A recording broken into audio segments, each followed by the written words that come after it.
Hello and welcome to the 9th episode of the Magazine Monologues. Today's Magazine Monologue comes from the May 7th through May 14th The Economist. It is headlined Govcoins. The title of the article is Crime Without Punishment. I do not know who the author is. There is nothing readily apparent within The Economist that attributes any authorship to any individual. That, I assume, is an attribute of The Economist. If there is an index of authorship at the beginning or end that I have missed, I apologize, but it is not written beneath the article, like not written by John Smith or Jane Doe or that kind of thing. The article is about American cities, but it kind of focuses more specifically on St. Louis, so that's where all the statistics come from that I'm going to reference, or St. Louis.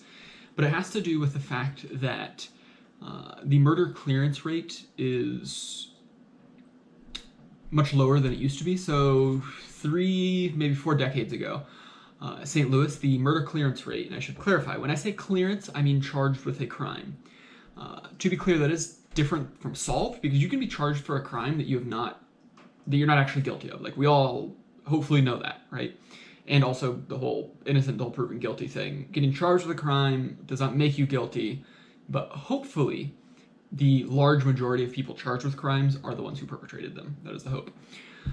But so 3-ish decades ago, in St. Louis, the murder clearance rate was about 90%. Today, it is 36%. So roughly only 1 in 3 murders in St. Louis get solved. Nationally, so if you take the average of every city, every rural county, every statistical precinct that you can come up with, 40% of murders in the US go unsolved, which is very high. I'd like to point out 40% might be like, oh, it's less than half, right? But that is very close to half of all murders in the United States going unsolved. And there are a couple reasons for this. Reason number one is, and it's good / bad that this is happening, right? Because it's bad for murders to go unsolved, but it's good because familial and spousal murders have fallen drastically recently. In the last, I say recently, like 30, 40 years, which is great. Nobody, you don't want people to kill their kids, you don't want women to kill their husbands, you don't want anything, right? But those murders are significantly easier to solve compared to murders where the perpetrator, the victim, and the witnesses might all be within the same gang or mobster or drug-related or cartel or anything like that, right? If every individual is holding a record of some kind, they're going to be adverse to interacting with the police, and which can make murders much, much harder to solve, which is not great because it kind of enters into this cycle where when citizens of, let's just say, a neighborhood or residents of a neighborhood feel less safe, they're going to be less likely to cooperate with police, because if they cooperate with police, these violent individuals are going to come after them, right? They talk in here that you live, work, and play all in this neighborhood. You know who killed your son. You know who it is. But you're not going to come to the police, because if you come forward, then these people might kill your other son, or might kill you, or might burn your house down, or things like that. And so with increased levels of violence, there's less cooperation with the police, which then has more murders go unsolved, and then it just creates a cycle of violence and unsolved murders and other violent crimes as well. They focus on murders, but I am certain this applies to assaults and other types of crimes that are violence.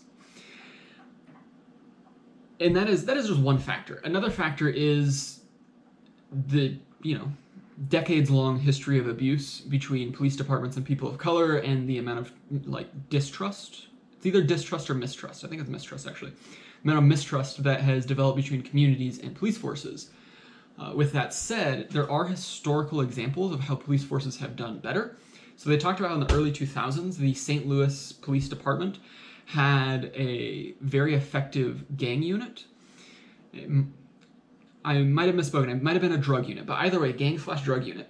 And they were more proactive and preventive, where they would grab individuals who were either likely to become a perpetrator or likely to be a victim of crimes, mostly young men and mostly young men of color, and they could get them connected to social services or job training or other skills before entering into this cycle of crime, right? So when they're much younger, it's like teenagers kind of years.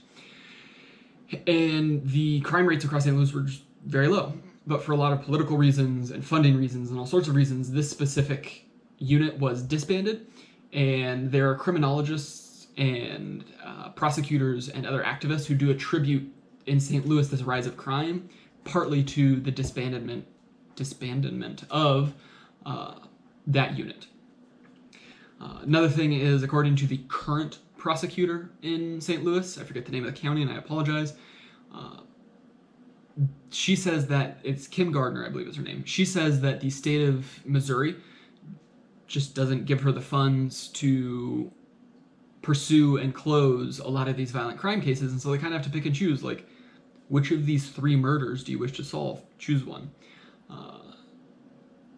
Kim Gardner is basically saying that if she could get more resources and funding from the state, it is likely that they'd be able to clear many more of these murders.